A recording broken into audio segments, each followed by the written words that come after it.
चलो देखो, संबंध कारक के बारे में हम देखेंगे। कल हमने अपादान और करण में तो अंतर देख लिया था, ठीक है। चलो संबंध कारक में हम देखेंगे यहाँ पर। परिभाषा कहती है, वाक्य में जिस संज्ञा या सर्वनाम से किसी व्यक्ति या वस्तु या पदार्थ का दूसरे व्यक्ति या वस्तु या पदार्थ से संबंध प्रकट हो, उसे हम संबंध कारक कहते हैं। ध्यान रखिएगा, संबंध कारक एक ऐसा कारक है जिसका क्रिया से कोई लेना देना नहीं है। हमने जब संबंध कारक को पढ़ा तो उससे पहले हमने जब सिर्फ कारक को पढ़ा तो कारक की परिभाषा कहती है कि क्रिया का संबंध होता है उस वाक्य में उस शब्द से, चाहे वो क्रिया करने वाला हो, चाहे वो क्रिया का उद्देश्य हो, चाहे वो क्रिया का साधन हो, या क्रिया का उस पर प्रभाव पड़ता हो, तो उनको हमने कारक में रखा। तो जो हमारा पहले जो किशोरी दास वाजपेयी जी ने भी जो 6 पहले कारक बताए, वो इसलिए बताए क्योंकि हमारा जो संबंध कारक है और जो संबोधन कारक है, इन दोनों कारक का क्रिया से कोई लेना देना नहीं होता। लेकिन फिर भी क्योंकि जैसे का, की, के इस तरह से आता है तो हम इसे अलग कहीं और नहीं रख सकते, तो इसलिए उन्होंने वापस से इसको फिर से जोड़ा कि ठीक है, संबंध कारक भी हम कारक में ही रखेंगे। तो यही कारण है कि जब हम कारक की परिभाषा पढ़ते हैं तो कारक की परिभाषा होती है कि इसका क्रिया से संबंध होता है।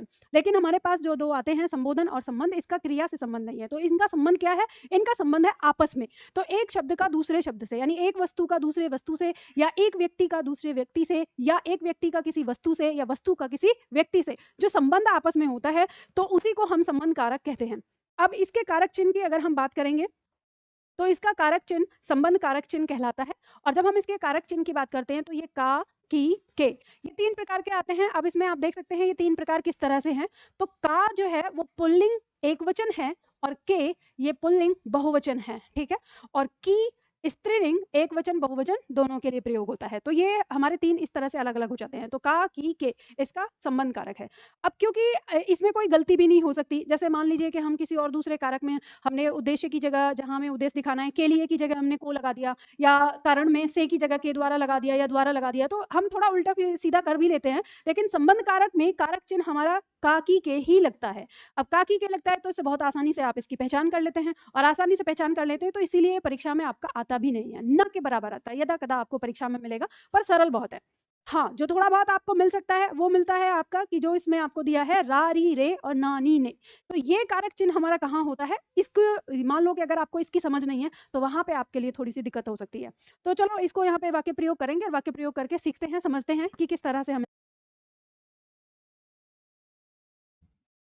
जैसे हमने कहा दीपक का बाजार गया है। दूसरा वाक्य, राजू की बहन, राजू की बहन 8वीं क्लास में पढ़ती है, 8वीं कक्षा में पढ़ती है।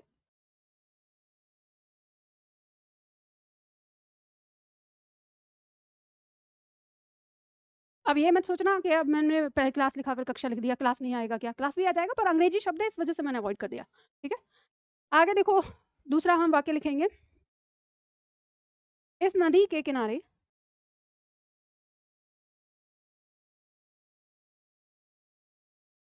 अधिक वृक्ष हैं।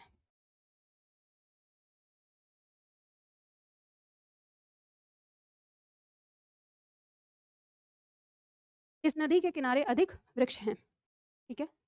एक वाक्य और लिख लीजिए,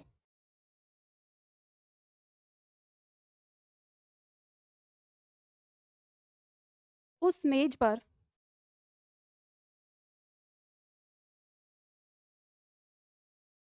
मेरी पुस्तक रखी है।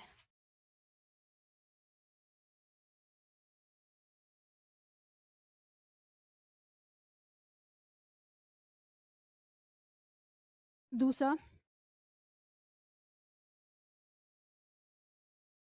राहुल अपनी माँ से मिलने गया था।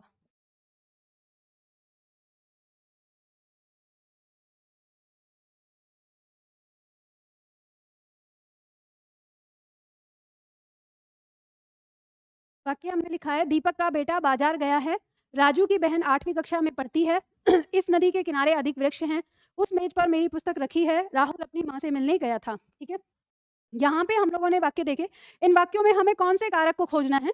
संबंध कारक। हमें पता है इन वाक्यों में हमारे बाकी तमाम और कारक भी होंगे, लेकिन अभी जो हमें पहचान करनी है वो किसकी करनी है? संबंध कारक की करनी है। तो देखेंगे अगर हमें संबंध कारक की पहचान करनी है तो इसको पहचान करने का सबसे अच्छा तरीका है, वाक्य में का, की, के खोजिए और का, की, के से पहले जो शब्द होगा वही आपका क्या होगा? संबंध कारक।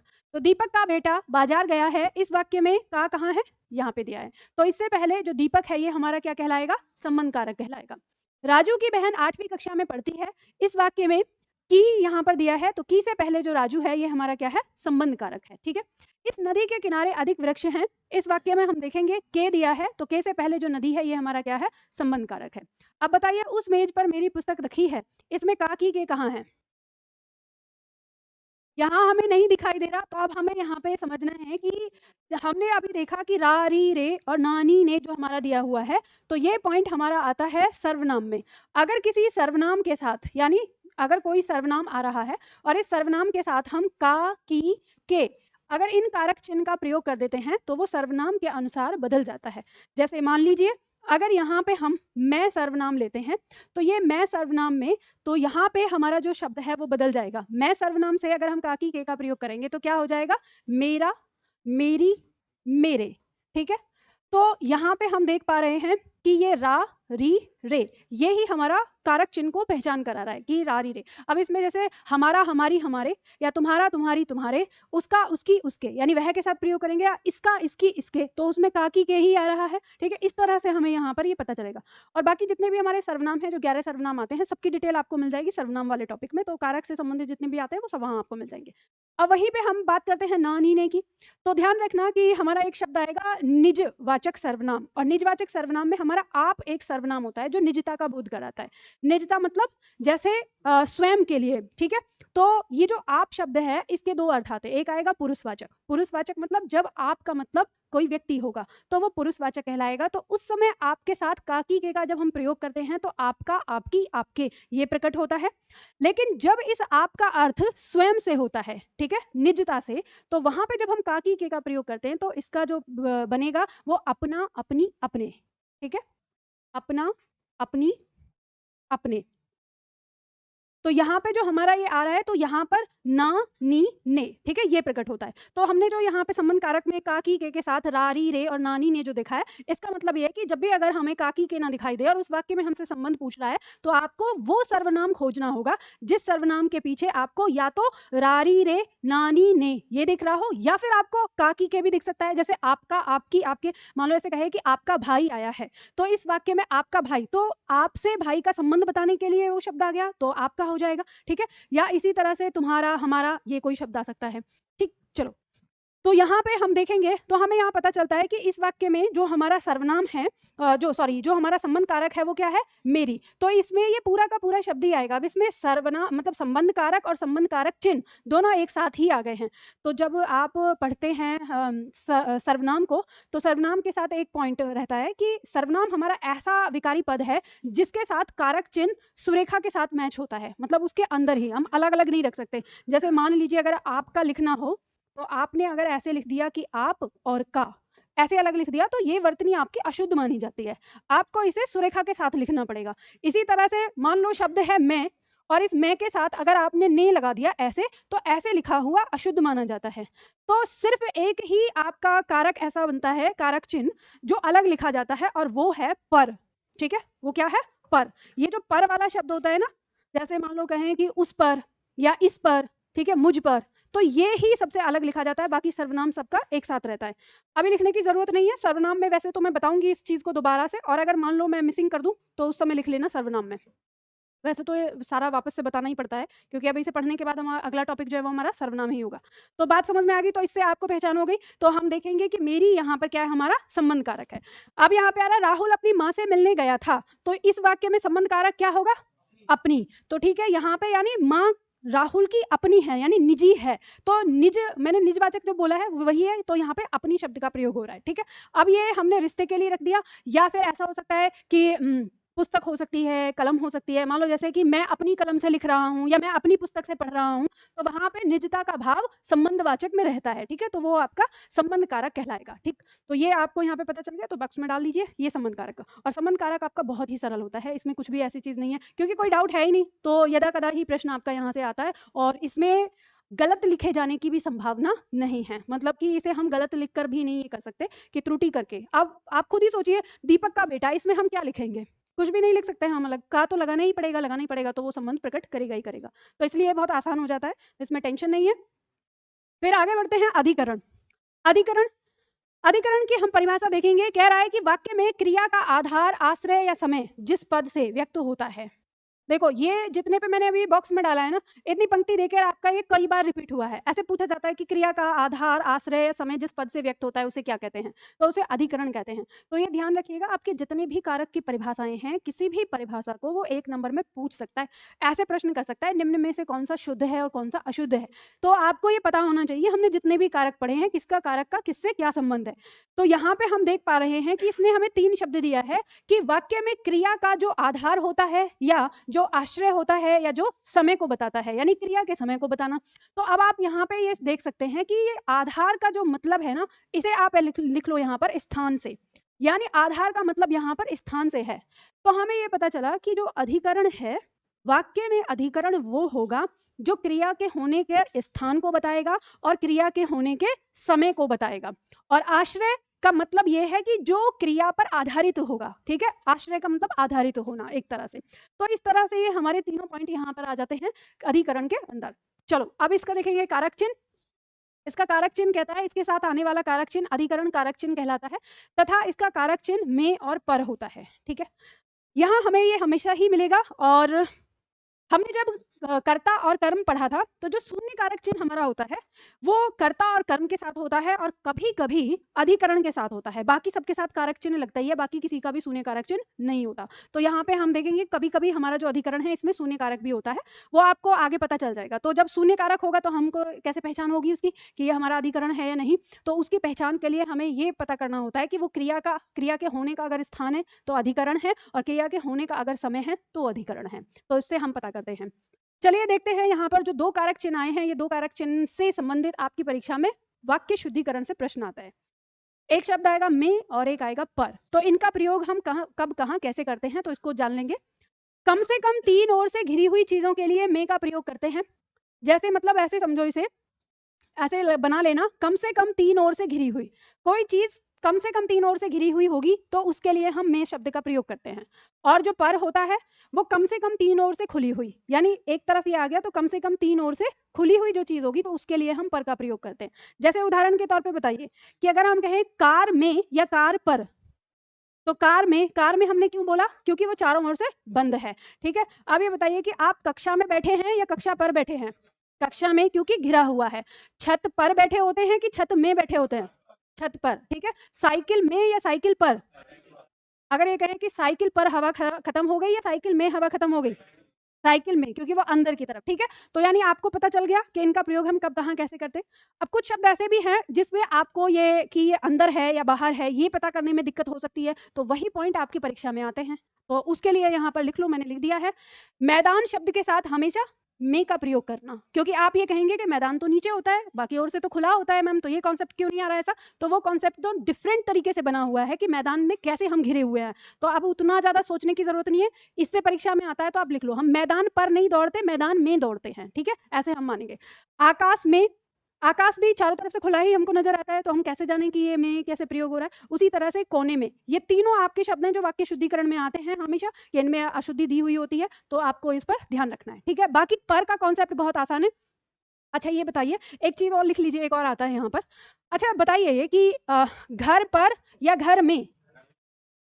आप बोलते हो भाई तू आजा मैं घर पर ही हूँ, बोलते हो कि नहीं बोलते हो? हाँ, बाहर खड़े होके मैं घर पर ही हूँ। हाँ, तो आपके बाद मत बोलना, और अगर बोलना है तो बोलते रहना, लेकिन परीक्षा में मत करना, क्योंकि परीक्षा में ये वाक्य आता है आपका, लिखा रहता है वाक्य शुद्धिकरण करिए कौन सा अशुद्ध है, और वाक्य लिखा रहता है कि मैं घर पर ही हूँ। तो आप ये सोचेंगे पढ़ेंगे मैं घर पर ही हूँ, ये तो सही है, इसमें क्या गलती है? तो ये ध्यान रखना कि जो घर पर है ये गलत होता है, तो इसमें ये और लिख लो घर में। ठीक है, घर में और छत पर, ठीक है, हम छत के लिए प्रयोग करेंगे पर, तो घर में, भले ही आपको अटपटा लगे क्यों ना, ठीक है, ये ध्यान रखना। बेटा कहाँ लिखोगे, पर में लिखोगे ना, और मैंने कहाँ लिखा है, गलत लिख दिया क्या?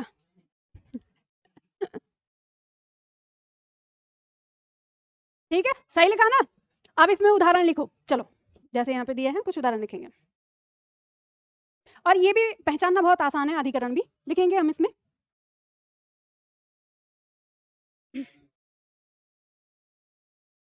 मछली जल में रहती है,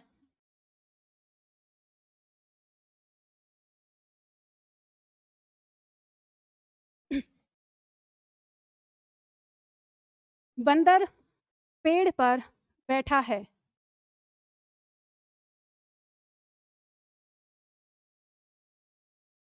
ठीक है,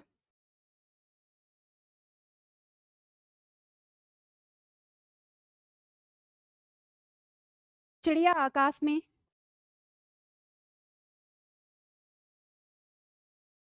उड़ती है,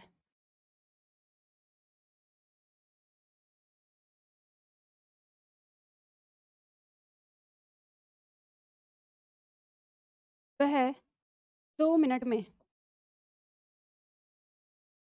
आने वाला है,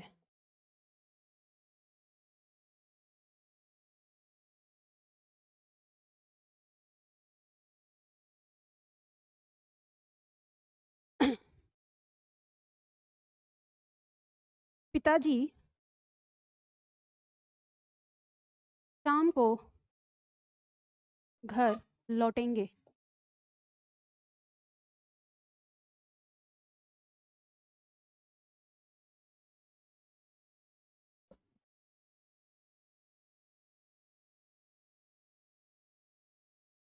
देखो वाक्य लिखा है जैसे, मछली जल में रहती है, बंदर पेड़ पर बैठा है, चिड़िया आकाश में उड़ती है, वह 2 मिनट में आने वाला है, पिताजी शाम को घर लौटेंगे।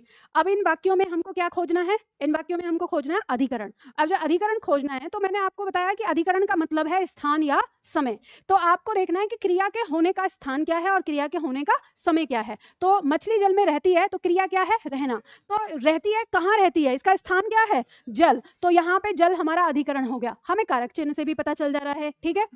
बंदर पेड़ पर बैठा है, बैठने का स्थान क्या है, पेड़ है, ठीक है, पेड़ पर, हाँ, तो हमें ये कारक चिन्ह से भी पता चल जाता है और हम क्रिया के भाव से भी समझ लेते हैं। फिर आगे आता है, चिड़िया आकाश में उड़ती है, तो कहाँ पर उड़ रही है, स्थान के बारे में बता रहा है आकाश में, और हमें कारक चिन्ह से भी पता चल रहा है।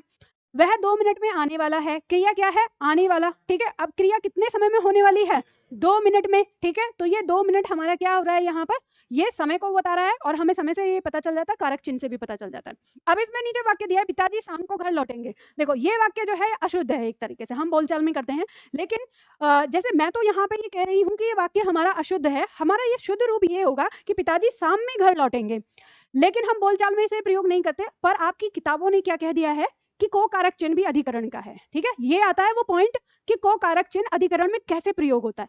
और जब हमारे छात्रों को सबसे बड़ी समस्या आती है कि इस को का तो पता ही नहीं चलता, कभी तो कर्म बन जाता है, कभी संप्रदान बन जाता है, कभी अधिकरण बन जाता है, तो देखो कैसे पता चलेगा आपको, जब हम गलत ही प्रयोग कर रहे हैं, हम अगर इसको संप्रदान में प्रयोग कर रहे हैं तो भी तो हम गलत ही तरीके से प्रयोग कर रहे हैं ना उस वाक्य में, और हम यहाँ पे अधिकरण में लेकर आ रहे हैं, तो असल में जो ये को है ये कर्म और कर्ता का ही कारक चिन्ह है, ये और बाकी का नहीं है, लेकिन हम अपनी बोलचाल में इसको प्रयोग करे जा रहे हैं। तो हमारी किताबों ने क्या किया है कि हिंदी को व्यावहारिक रूप को सामने रखकर उसके लिए जहां तहां नियम बना दिए हैं, ये नहीं कहने की कोशिश की है कि व्याकरण रूप में ये पॉइंट गलत है। अच्छा, अब ऐसा नहीं है, जैसे मैंने आपको बताया कि हम मे का प्रयोग कर रहे हैं, जैसे एक दो जगह पर तो इस बात को कहा गया है कि जैसे हम कहा कि मैं घर में ही हूँ या मैं घर पर ही हूँ, तो इसको बता दिया, किसी ने कह दिया कि भाई घर पर नहीं होगा, ये घर में होगा, तो इसके लिए बोल दिया कि व्यावहारिक रूप से हमें ये ध्यान रखना है कि ये इसका व्याकरणिक रूप ये है। तो जब उसके लिए ये बोला है, तो हमने यहाँ समय के लिए क्यों नहीं बोला, हम जानते हैं कि क्रिया के लौटने का समय है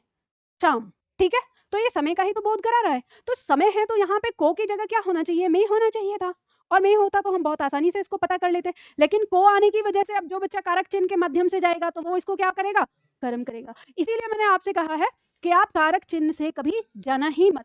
कारक चिन्ह से आप अंदाजा जरूर लगा लेना कि इसका हो सकता है, लेकिन आपको जो देखना है वो देखना है क्रिया से उसका संबंध क्या है। तो क्रिया के लौटने का यानी क्रिया के होने का समय बता रहा है, तो क्रिया के होने का समय बता रहा है तो ये हमारा अधिकरण कहलाएगा। ठीक है, अब इसी तरह से हम बहुत सारे शब्दों का प्रयोग करते हैं। मान लो ऐसे कि अब, जैसे मान लो मैंने कहा कि अब आपकी अगली क्लास सोमवार को होगी, तो ये भी मैंने वाक्य गलत बोला। क्यों? क्योंकि सोमवार को नहीं, सोमवार में होगी, ये होना चाहिए। हम ये कैसे कह रहे हैं? क्योंकि सोमवार का हमें पता नहीं है वो कहाँ है, वो एक तरह से हमारे लिए मानक है, यानी हम कहें भाववाचक संज्ञा है हमारे लिए। अब वो कहीं भी हो सकता है, यहाँ वहाँ कहीं, ऐसा थोड़ी ना दिख रहा है कि ये खड़ा सोमवार तो अब इस पे पर होगा या में होगा, ऐसे घोषित कर लें। तो मतलब जो चीजें हमारे तरफ चारों तरफ व्याप्त होती हैं, फैली हुई होती हैं, या कहीं भाववाचक संज्ञा होती है, उनके साथ हम में का प्रयोग कर लेते हैं।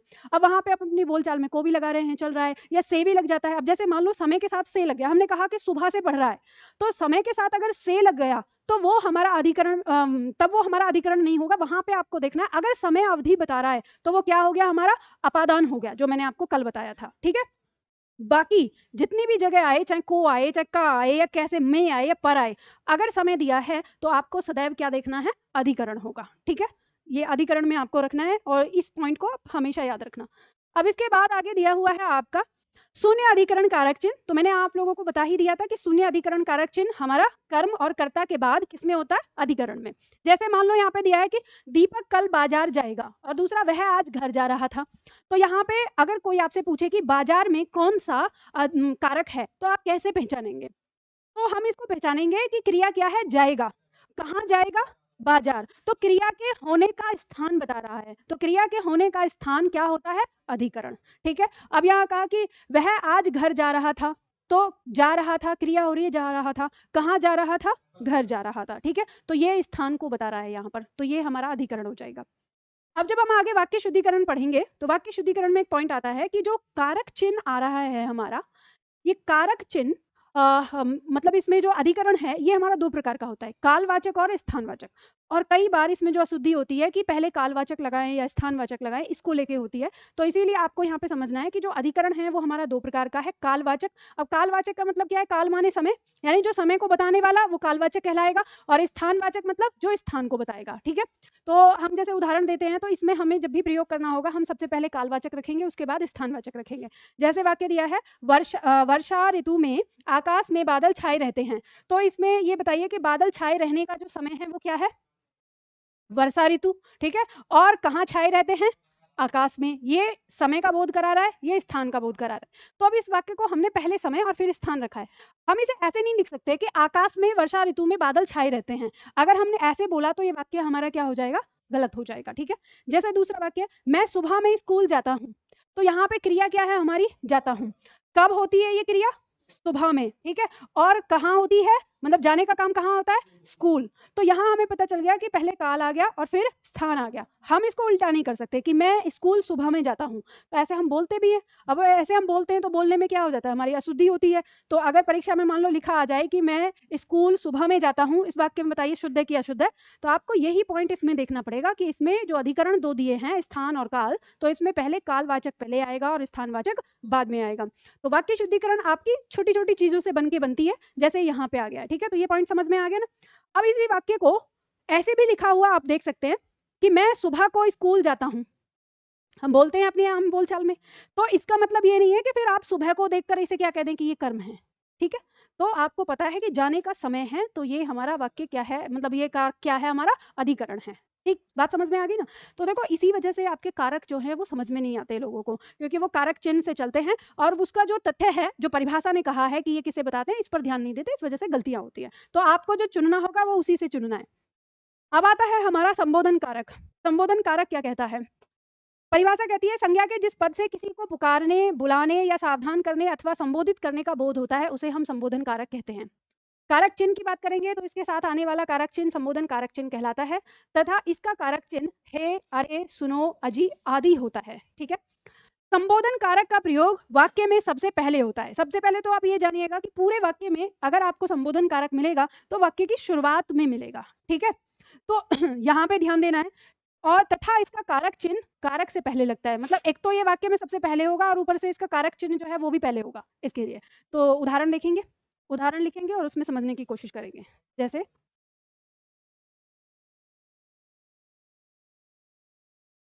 हे प्रभु हम पर दया करो।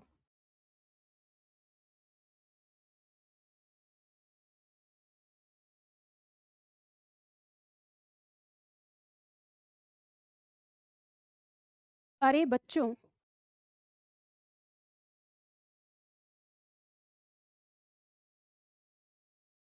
बिजली के तार से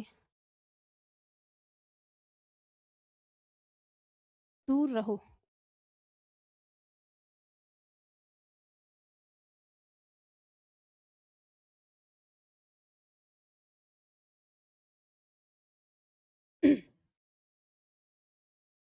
राजू तुम घर कब जाओगे?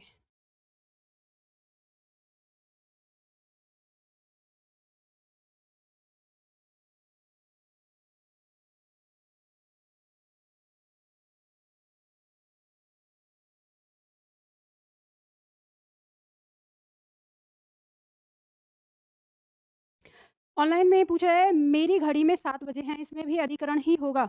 हाँ, घड़ी में अंदर दिया है क्योंकि वो, और ये स्थान को बता रहा है, घड़ी जो है, क्योंकि बजा जो टाइम है वो स्थान को दिखा रहा है, कहाँ पर? घड़ी में। बताओ कुर्सी में बैठे हो कि कुर्सी पर बैठे हो? पर ही बैठोगे, में नहीं। में तो इसके अंदर का हिस्सा आ जाएगा। आपको शब्द से मतलब जब आप बोलेंगे तो उसे भाव समझ में आएगा कि अंदर की, जैसे मान लो पेड़ पर होता है, आपके दिमाग में आएगा कि मैम अगर वो डाल में बैठा हुआ है, डालों के बीच में, तो भी तो वो ढका हुआ है अगर देखें तो पेड़ से। लेकिन जब आप बोलते हैं पेड़ में और पेड़ पर, तो दोनों ही भाव से ना आपको अंतर समझ में आता है कि जब आप बोलेंगे पेड़ में तो इसका मतलब है कि उसका जो तना है उसके अंदर की बात हो रही है, जो और उसकी पत्तियां हैं तो उसके अंदर की बात हो रही है। और वो अगर बैठा है, हम कहते हैं डाली पर बैठा हुआ है, तो डाली के ऊपर बैठने की बात होती है, तो हमें भाव समझ में आता है। तो ऐसे ही आप कुर्सी में बैठे हुए हो कि कुर्सी पर बैठे हो? नहीं, हमारे हिंदी में पर ही यूज होगा। हाँ, तो यहाँ पे कुर्सी पर बैठे हो, कुर्सी में नहीं। अब वो इसी आधार पे है ना इंग्लिश में कि घिरे हुए, आप कहोगे कि हम घिरे हुए हैं उससे, तो नहीं, कुर्सी में नहीं, कुर्सी पर होगा। हाँ, छाँव में हो जाएगा क्योंकि छाँव के तो अंदर आ जाएगा। चलो ऑन और इनके बारे में बाद में बात है ना।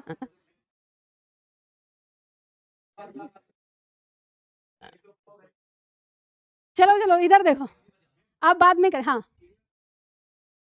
घोंसले में, हाँ वो भी उसका घर है। ध्यान रखना, आश्रय जहां पे आता है, आश्रय घिरा हुआ होता है, आश्रय जो होता है वो कभी भी खुला हुआ नहीं होता, तो घोंसले में ही आएगा। ठीक है, हाँ, तो वो उसका घर है ना। चलो देखो, यहाँ पे बताओ, हे प्रभु हम पर दया करो। इसमें जो हमारा संबोधन है वो शुरुआत में है, ध्यान रखिएगा, ये है संबोधन कारक और ये है कारक चिन्ह, यानी ये संबोधन कारक चिन्ह है, ये है संबोधन कारक और ये है संबोधन कारक चिन्ह। और यहाँ पे हमारा संबोधन कारक आया है या कारक चिन्ह आया है? अरे इसको मत देखो, जो इसमें विस्मयादि बोधक चिन्ह लगा हुआ है, ये तो लगाना ही पड़ेगा, ये तो इसके साथ आएगा ही आएगा।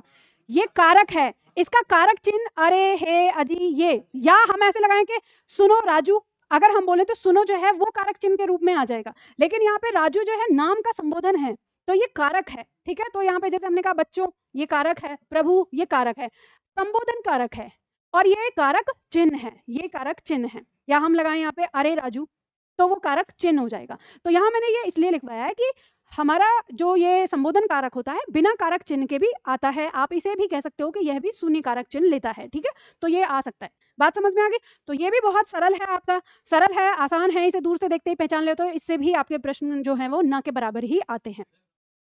है जी? राजू मतलब, क्योंकि हम राजू का नाम पुकार रहे हैं, तो जब हम किसी का नाम पुकारते हैं उसमें देखो जो परिभाषा दी हुई है, किसी को पुकारने, किसी को बुलाने, किसी को सावधान करने या संबोधित करने के लिए हम जिन पदों का प्रयोग करते हैं वो पद हमारे किस में आते हैं? संबोधन कारक में आते हैं। तो हम राजू का नाम पुकार रहे हैं, ठीक है, तो जिसका हम नाम पुकारते हैं तो वो आएगा यहाँ पर।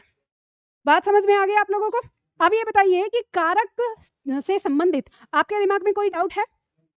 कारक समझ में आ गया अब आपको? तो कारक चिन्ह में शॉर्ट ट्रिक बनाए, तो पहला पेज खोल लीजिए आप अपना। अब इसकी शॉर्ट ट्रिक हम कैसे जानेंगे? देखो,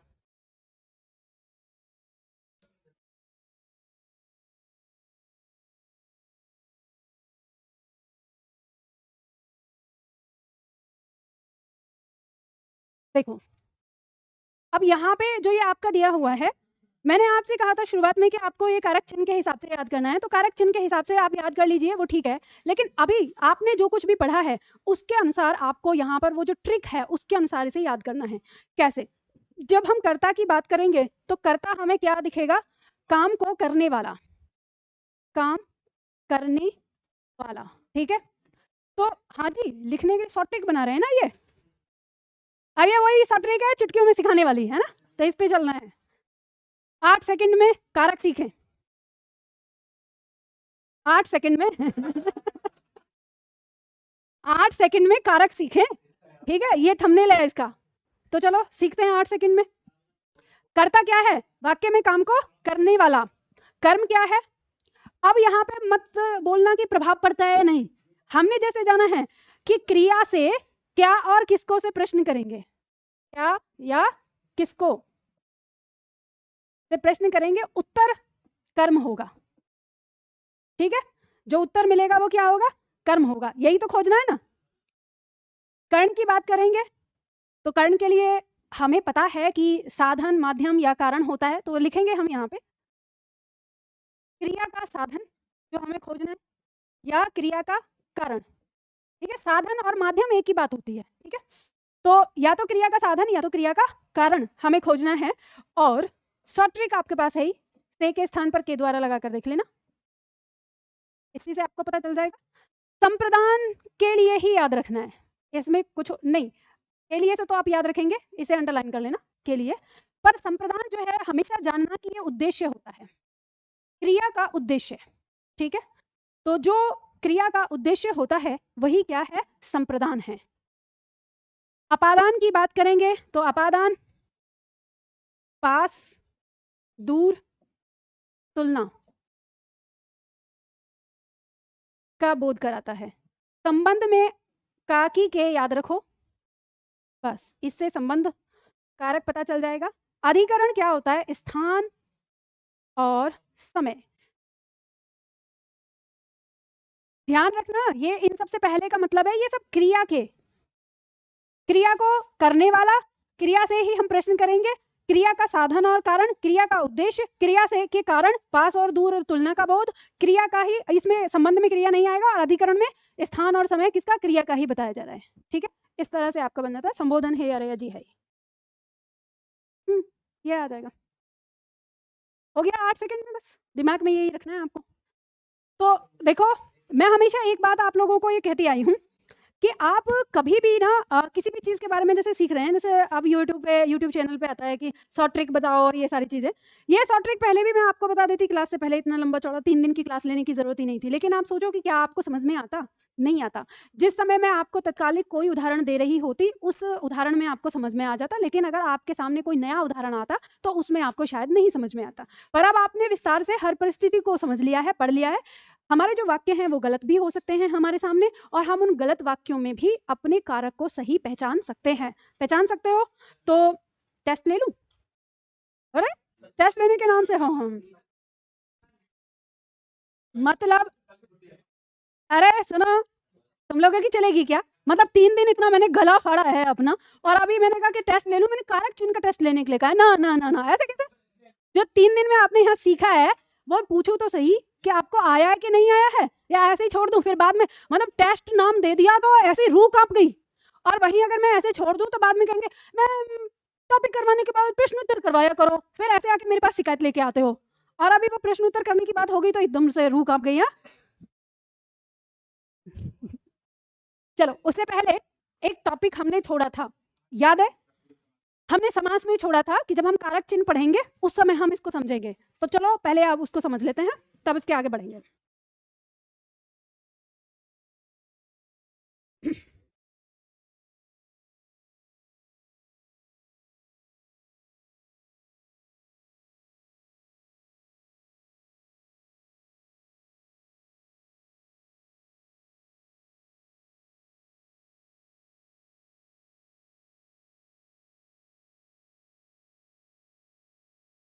चलो देखो, हमने देखा था जो हमारा व्यधिकरण तत्पुरुष समास था, यानी तत्पुरुष समास के जितने भी उदाहरण मैंने आपको बताए थे उनको कहा था कि इनको याद कर लो।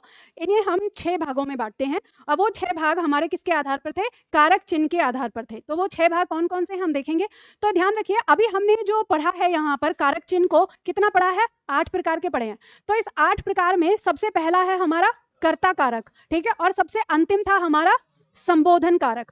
तो यहाँ आप ये समझ लीजिए कि जो आपके ये 6 प्रकार हैं इसमें कर्ता कारक को काट दीजिए और संबोधन कारक को काट दीजिए, जो बीच में आपके 6 बचे वही उसके भेद हैं, ठीक है। तो यहाँ पे आप दिया हुआ है कि जैसे पहला पॉइंट दिया है आपका कर्म तत्पुरुष समास। तो ये जो कर्म तत्पुरुष समास है, तो जब आपने कर्म कारक पढ़ा तो आपने पहले नंबर पे पढ़ा था कि दूसरे नंबर पे? दूसरे नंबर पे पढ़ा था ना। तो इसीलिए कुछ लोग इसको द्वितीय तत्पुरुष समास भी कहते हैं, ठीक है। दूसरे नंबर पे पढ़ा था हमने कारक में, इसीलिए इसका नाम द्वितीय तत्पुरुष समास या कर्म तत्पुरुष समास। अब हम इसकी पहचान कैसे करेंगे? तो इसकी पहचान ये है कि तत्पुरुष समास का जो पूर्व पद है, इस पूर्व पद के तुरंत बाद अगर हमको को कारक चिन्ह देखने को मिलता है तो वो हमारा समास कौन सा कहलाएगा? कर्म तत्पुरुष समास, ठीक है। जैसे गगन चुंबी, तो गगन को चूमने वाली, मनोहर मन को हरने वाला, पॉकेट मार पॉकेट को मारने वाला, मुंह तोड़ मुंह को तोड़ने वाला, ठीक है। तो ये हमारा आ गया इनमें कि ये हमारा कर्म तत्पुरुष हो जाएगा। अब इसके बाद आता है करण। करण तत्पुरुष समास की बात हम करते हैं तो यहाँ हम देखेंगे कि करण तत्पुरुष को यानी करण को हमने तीसरे नंबर पे पढ़ा था, इसीलिए हम इसको तृतीय तत्पुरुष समास भी कहते हैं। तो इसका कारक चिन्ह जो था वो हमारा से या के द्वारा था, ठीक है। वो से जो के द्वारा का अर्थ लिए होता है, तो आपको पूर्व पद के तुरंत बाद या तो से मिलेगा या तो के द्वारा मिलेगा। लेकिन ये बात याद रखना कि जैसा कि करण का अपना एक मतलब इसकी पहचान है कि ये करण कारण को बताता है, साधन को बताता है, तो इससे बनने वाला जो शब्द रहेगा वो साधन और कारण को ही बताएगा, व्यक्त करेगा। जैसे मान लो ये तुलसी कृत है, तो तुलसी के द्वारा कृत, ठीक है। तो रेखांकित, रेखा के द्वारा अंकित। अब हम ऐसे भी कह सकते हैं तुलसी से कृत या रेखा से अंकित, ठीक है। तो यहाँ पे आ रहा है। अब जैसे रस से भरा, तो ये जो दिया है रस के द्वारा भरा हुआ, यानी किसके माध्यम से भरा हुआ है? रस के माध्यम से। अब दिया है बैलगाड़ी, तो बैल के द्वारा चलने वाली गाड़ी, तो ये बैलगाड़ी हो गया। अब आगे दिया है यहाँ पर संप्रदान। संप्रदान तत्पुरुष, हमें याद है ना, संप्रदान उद्देश्य को बताता है और उसका कारक चिन्ह क्या है? के लिए है। इसे हम चतुर्थ तत्पुरुष समास भी कह देते हैं। जैसे रसोई घर, तो रसोई के लिए, समाचार पत्र समाचार के लिए, हवन सामग्री हवन के लिए सामग्री, गुरु दक्षिणा गुरु के लिए दक्षिणा, ठीक है। अब आता है अपादान। अब अपादान में हमने जो कुछ भी पढ़ा वही इसकी पहचान होगी।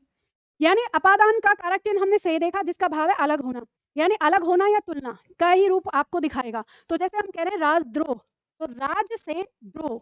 अब राज से कोई अगर द्रोह करेगा तो राज से मिल रहा है कि उससे दूर हो रहा है, तभी तो, ठीक है, दूर हो रहा है तभी।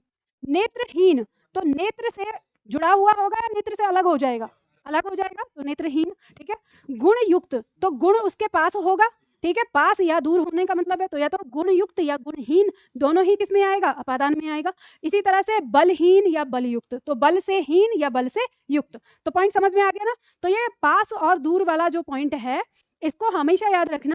जैसे आप किताबों के माध्यम से देखेंगे या कोई आपसे पूछने लगे, आसपास कोई अगर पढ़ रहा हो या निधि एकेडमी से जो ना पढ़ रहा हो, तो आप एक बार ऐसे पूछना, जैसे बलहीन है तो बल से हीन, तो बताएगा अलग हो रहा है। फिर आप कहना अच्छा बलयुक्त, ये तो अलग नहीं हो रहा, इसमें तो बल होगा तभी तो बलयुक्त होगा। तो फिर कहेगा फिर तो करण हो सकता है। ऐसे भी लोग देखे, फिर ये कहेंगे फिर तो करण हो सकता है, ठीक है। तो अब आपको ये पता है कि अलग होना और पास होना दोनों का मतलब एक ही है, ठीक है। जो अलग हो रहा है वो पहले पास है और जो पास है तो वो पहले अलग है, ठीक है। आगे आता है हमारा संबंध तत्पुरुष समास।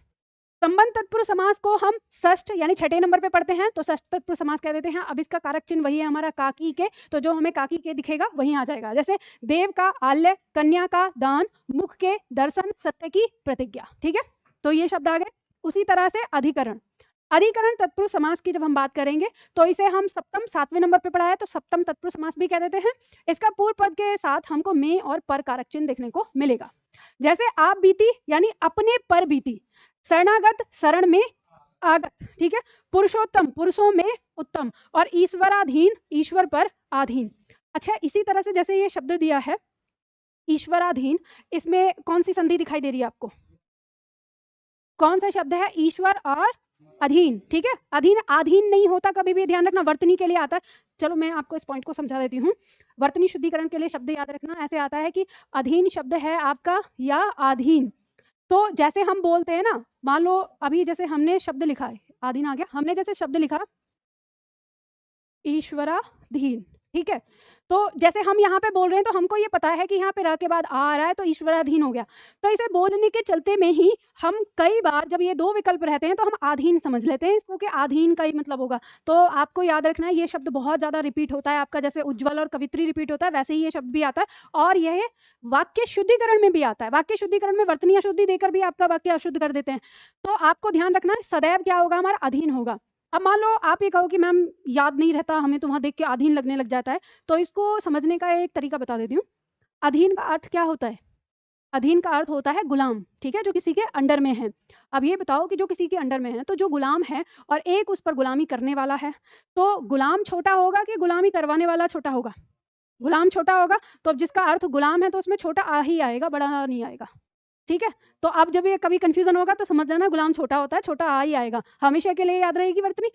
चलो अब इसमें बताओ कि जो ईश्वराधीन आपने लिखा, तो इसका हमने यहाँ पे लिखा है इसका समास विग्रह कि ये क्या है, हमारा शब्द ईश्वर पर आधीन की अधीन। अब इसी तरह से एक शब्द आएगा राज्याधीन, तो इसका समास विग्रह क्या होगा? राज्य के अधीन। तो आपकी परीक्षा में प्रश्न आया है, जिस प्रकार ईश्वराधीन अधिकरण तत्पुरुष समास है, उसी प्रकार राज्याधीन कौन सा समास होगा? देखो परीक्षा में आपको कितना छल देता है वो, कि आपकी सोचने की शक्ति को खत्म कर देगा। कहेगा जिस प्रकार ईश्वराधीन अधिकरण तत्पुरुष समास है, उसी प्रकार राज्याधीन निम्न में से कौन सा समास है? आपको सबसे पहले देगा तत्पुरुष समास, ठीक है, फिर आपको विकल्प में देगा संबंध समास, ठीक है, संबंध तत्पुरुष समास, या आपको फिर कर्म दे देगा या कुछ भी दे देगा चार में। तो बताइए कौन सा होगा? क्योंकि ये राज्य के अधीन है, समझ गए, और ये ईश्वर के अधीन नहीं हो सकता। ये भी विवादित पॉइंट है, इसकी व्याख्या में आता है ना, ये भी डाउट आया है बच्चों का, तभी तो ये कहते हैं ना ये भी ईश्वर के अधीन होगा। तो ईश्वर के अधीन नहीं, आप खुद ही समझ लीजिए, आप ईश्वर के अधीन होते हैं कि ईश्वर पर अधीन होते हैं? जब आप परमात्मा को मानते हैं तो आपको आप अपने आप को उसके ऊपर समर्पित कर देते हैं कि उसके अंदर समर्पित करते हैं? उसके ऊपर करते हैं ना, मतलब वो उससे संबंध नहीं रखते, काकी के वाला नहीं।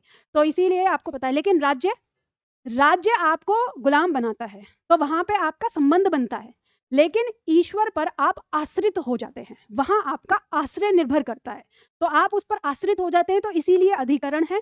और राज्य से आपका संबंध जुड़ता है, तो वहां पे आपका संबंध कारक हो जाता है, ठीक है। तो इसमें कोई कंफ्यूज नहीं होने हैं आप लोगों को कि कभी आपके दिमाग में रहे कि ये कैसे होगा क्या होगा, अंतर आपको समझ में आ गया है, ठीक। चलो अब यहाँ पे इस अध्याय से संबंधित प्रश्नोत्तर अभ्यास पुस्तक में हैं, करने हैं आप लोगों को। अब मैं कुछ आप लोगों का टेस्ट ले रही हूँ, आप में मुझे बताना है। जैसे अच्छा आपके पास इसमें कहीं कुछ लिखने के लिए है? खाली पेज बचा हुआ है इसमें कुछ?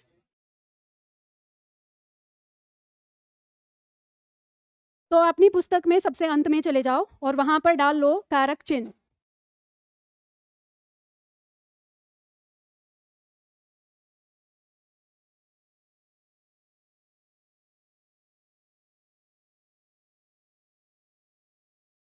लिखना अभी कुछ नहीं है, जब मैं बताऊंगी तब लिखना है, बस वही लिखिए ना जो मैंने डाला है, कहा है, ठीक है।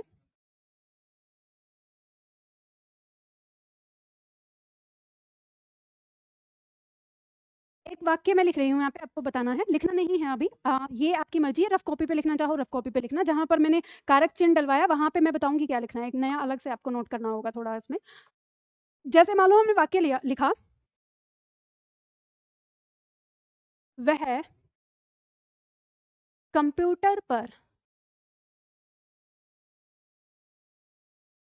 गेम खेल रहा है।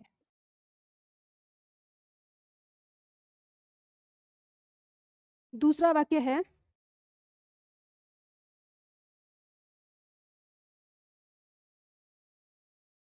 वह टेलीफोन पर बात कर रहा है।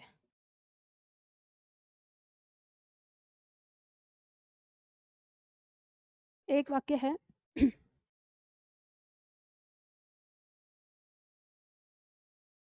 चलो पहले यही बताओ, उसके बाद आपको इसमें कंप्यूटर पर और टेलीफोन पर कौन सा कारक है ये बताना है। बताइए, कंप्यूटर पर कौन सा कारक है और टेलीफोन पर?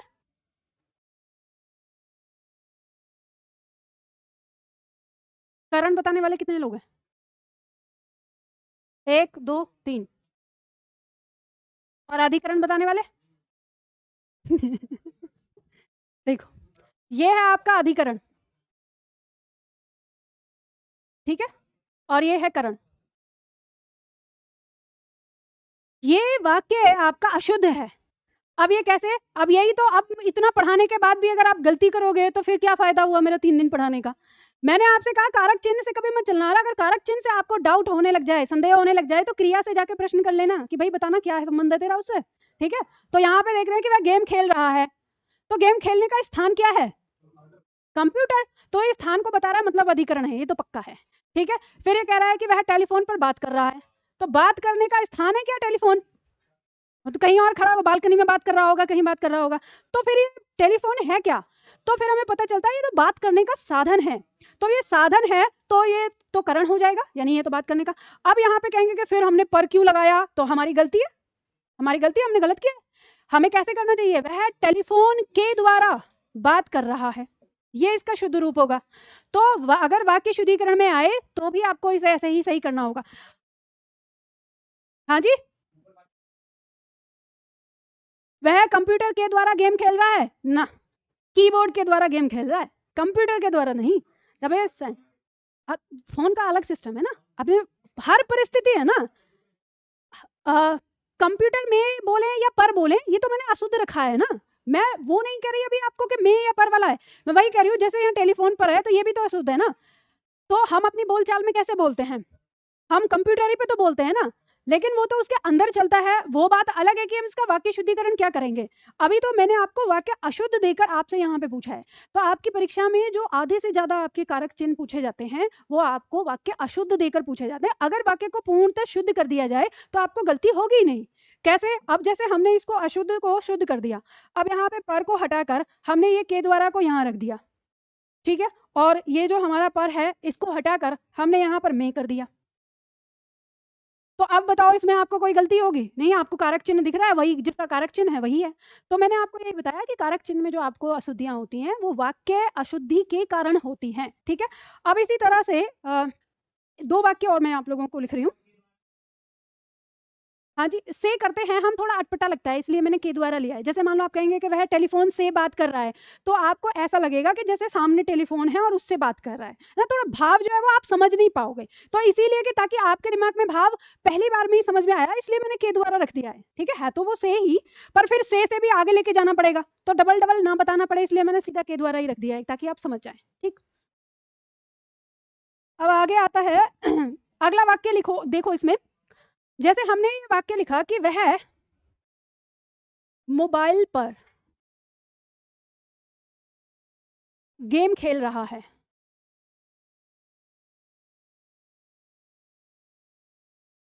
ठीक है, और दूसरा वह मोबाइल पर बात कर रहा है। सेम है, इसमें अंतर नहीं है, दोनों वाक्य एक ही है जो अभी दिए हैं पहले, ठीक है, वही दिया है जो वाक्य हमारा है, ठीक है। बताइए यहाँ पे मोबाइल पर और मोबाइल पर।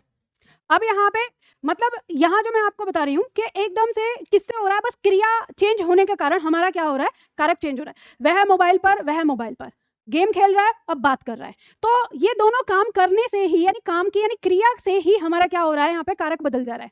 जब हम देख रहे हैं कि वो गेम खेलने का काम कर रहा है तो वो उससे कोई और नहीं जुड़ा हुआ, वो सीधा उसी मोबाइल पे ही गेम खेल रहा है, ठीक है। तो तब वो क्या है, स्थान है उसके खेलने का, ठीक है। स्थान को बोध करा रहा है तो अधिकरण कहलाएगा। और जब वो बात कर रहा है तो वो मोबाइल पर बात नहीं कर रहा, वो मोबाइल के माध्यम से किसी दूसरे से बात कर रहा है, तो वो क्रिया का होने का साधन बन गया है। तो क्रिया के होने का साधन बन गया है तो क्या कहलाएगा, करण कहलाएगा। तो आपको यहाँ पे ये पता चला कि हमारा वाक्य बिल्कुल सेम हो तो भी हम क्रिया के अकॉर्डिंग, अगर हमारी क्रिया बदलती है तो क्रिया बदलने के साथ साथ हमारा कारक भी बदल जाता है, ठीक है। तो इससे हमें ये बात समझ में आती है कि जो कारक चिन्ह की परिभाषा कही जाती है कि क्रिया का संबंध, तो उससे क्रिया का संबंध है, उसी के अकॉर्डिंग अपना ये बदलता है।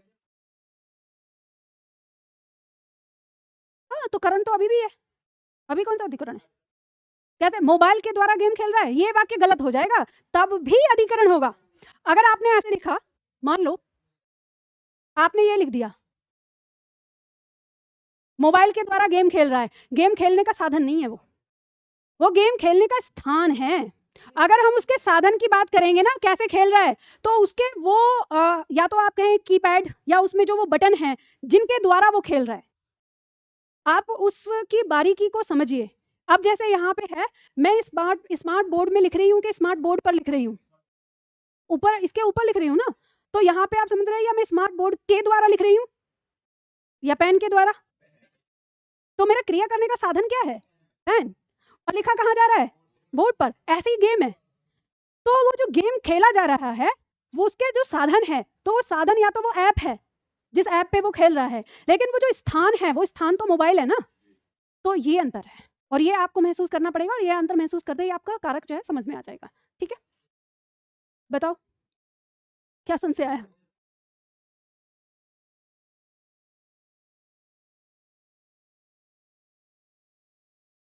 अगर आप उसके साधन को रखेंगे तो करण आएगा। हाँ, बिल्कुल करण होगा, आपने साधन रख दिया ना। हाँ, मैंने वही कहा ना, आप जो चीज रखेंगे, स्थान रखेंगे तो स्थान आ जाएगा। अगर वो कहे कि वह छत पर गेम खेल रहा है, तो वो क्या हो गया, स्थान को बताया जा रहा है वहां पे। अब किसके द्वारा खेल रहा है ये नहीं बताया जा रहा, तो वो आपका हो गया, ठीक है। या ऐसे कहते हैं, वह छत पर सुबह में गेम खेल रहा है, तो अब यहाँ पे सुबह में उसका समय बता रहा है और उसका स्थान बता रहा है, तो आप स्थान बताएं, उसका आश्रय बताएं और उसका समय बताएं, वो उस पर निर्भर करेगा। हाँ, वो सुबह में छत पर गेम खेल रहा है, इस तरह से, ठीक है। चलो एक वाक्य अब लिखना है, अब लिखो यहाँ पर।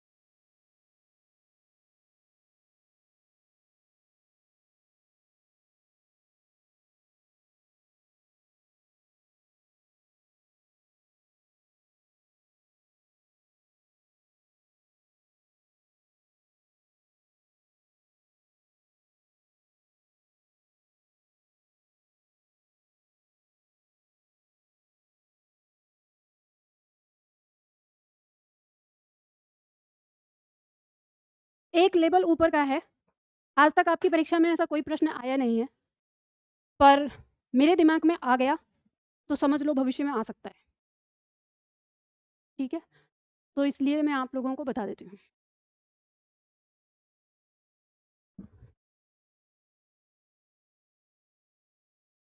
इसमें जो रेखांकित किया है, कौन सा कारक है बताइए। आप बहुत आसानी से पहचान कर सकते हैं, तरीका वही है, क्रिया के पास जाइए, क्रिया से प्रश्न करिए, उसी से पूछताछ करिए कि क्या है वो, तो आपको पता चल जाएगा। और ऐसे वाक्य आप तमाम बोलते हैं, ठीक है, जितने वाक्य आप बहुत सारे वाक्यों को ऐसे बोलते हैं। इस बैग में से पुस्तक निकाल कर दो, इनमें से कोई सा भी लड़का स्कूल नहीं गया। तो अब देखो आपसे पूछा क्या जा रहा है, बताओ, लगाओगे, कोशिश करोगे। पहले वाले में क्या है, अपादान। अच्छा, दूसरे में ये मुझे बताइए कि आप इसमें बता रहे हैं, इसमें बताना है, मैंने कारक पूछा है। और इसमें ये सर्वनाम में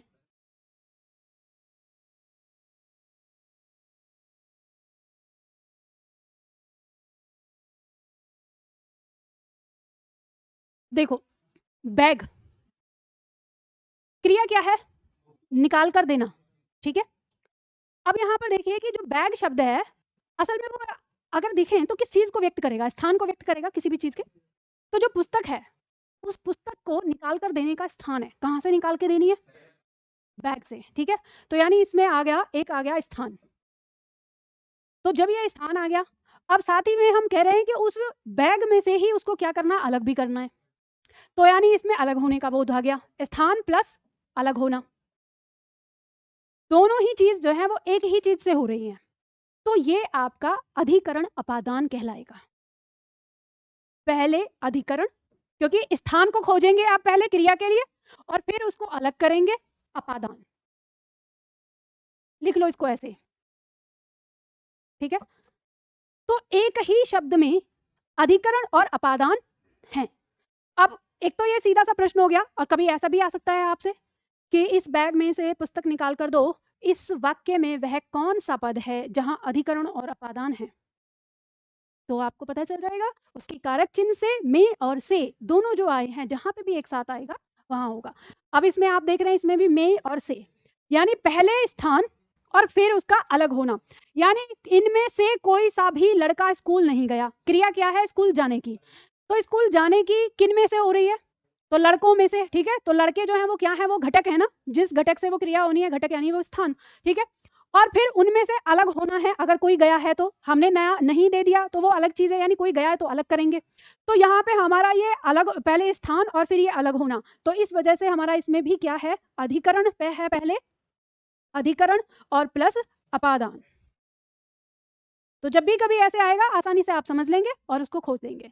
हालांकि अभी तक ऐसा कोई प्रश्न आया नहीं है, ये एक लेवल एडवांस लेवल है। बस ये है कि अगर मैं नहीं, यूपीएससी भाई, यूपीएससी वालों के पास ना तुम्हारे जैसे प्रश्न आ जाएंगे, एक उत्तर ना दे पाए, वो कुछ ना उखाड़ पाएंगे हिंदी का। तुम बात कर रहे हो यूपीएससी वाले, अगर मैं उनसे कह दूं इनके साथ बैठ जाओ, तो यहाँ से वो कहते हैं, उनको ऐसा लगता है लेवल में आने लगता है। तुम लोग ज्यादा जानते हो बजाय यूपीएससी पढ़ने वालों से, उनको हिंदी का ह नहीं पता होता। हाँ हाँ, कुछ नहीं पता। ये उन लोगों की हिंदी बहुत, मतलब एकदम ये कहें कि जो उन लोगों के लेवल की हिंदी है, उस हिंदी में कुछ भी नहीं है। हाँ, ठीक है। तो वो चीज़ ना देखो, वो बात अलग है। आप लोग जो हिंदी पढ़ रहे हो ना, टीचर लेवल की हिंदी है ये कोई ऐसी वैसी नहीं है। मतलब ये मत सोचना कि आप लोगों ने जो हिंदी सीखी है, अगर मान लो हिंदी में से कुछ भूल भी जाओ तो ये लगे कि हाँ ये हम भूल गए। ये टीचर लेवल की है हिंदी। बहुत सारे हिंदी में जो प्रोफेसर होते हैं वो उस लेवल पे नहीं पहुंच पाते हैं। जो हिंदी में जो टीचर होते हैं ना हिंदी के, उनको पता था पूरी जड़ निकाल लेते हैं, न जाने कितनी बार पढ़ाते हैं, हर साल उनका वही काम रहता है। तो अब जो मान लो हिंदी के प्रोफेसर आते हैं, अब कहेंगे मैम आप ऐसे कह रहे हो, हिंदी के प्रोफेसरों को भी नहीं पता होता। उनसे पूछेंगे, आधे से ज़्यादा व्याकरण के नियम भूले हुए होते हैं, क्योंकि जो हिंदी के प्रोफेसर होते हैं वो साहित्य पढ़ाते हैं, ना कि व्याकरण। तो व्याकरण में उनके भी त्रुटियां होती हैं। अगर हिंदी का जो है सही मायने में टीचर, तो जो व्याकरण वाला टीचर होता है ना, वो होता है हिंदी का टीचर। ये नहीं कि साहित्य पढ़ा रहा है तो वो भी टीचर बन गया, वो तो प्रोफेसर करा देता। हाँ, हिंदी विषय का बस ये अलग चीज़ है, तो ऐसा नहीं है। तो ये पॉइंट आप लोगों को समझ में आ गया। तो ये ऐसा है कि आगे मान लो कभी भविष्य में आपके सामने आए तो आप इसे कर सकते हो, और इसके अलावा कोई और दिया हुआ हो तो आप उसमें पहचान सकते हो उसके कारक चिन्ह के हिसाब से, ठीक है। अब ध्यान दीजिए, कहाँ भाग लिए इतनी जल्दी? हो क्लास में अभी तो 10 मिनट बचे हुए हैं, तो इतनी जल्दी? तो देखो, जो ये अभ्यास पुस्तक में दिया हुआ है आपका कारक चिन्ह से संबंधित जितने भी प्रश्न दिए हुए हैं, अब इनको करके आना, ठीक है। घर पे तो टेस्ट मैं लूंगी अगले सप्ताह में, या कल भी ले लूंगी, क्या दिक्कत है ना? तो अभी तो मैंने यहीं पे देख लिया आप लोगों का कि ठीक है, ठीक ठाक आप लोगों ने समझ लिया है, तो ठीक है। चलो आज की क्लास इतनी ही, फिर मिलते हैं हम अगली क्लास में।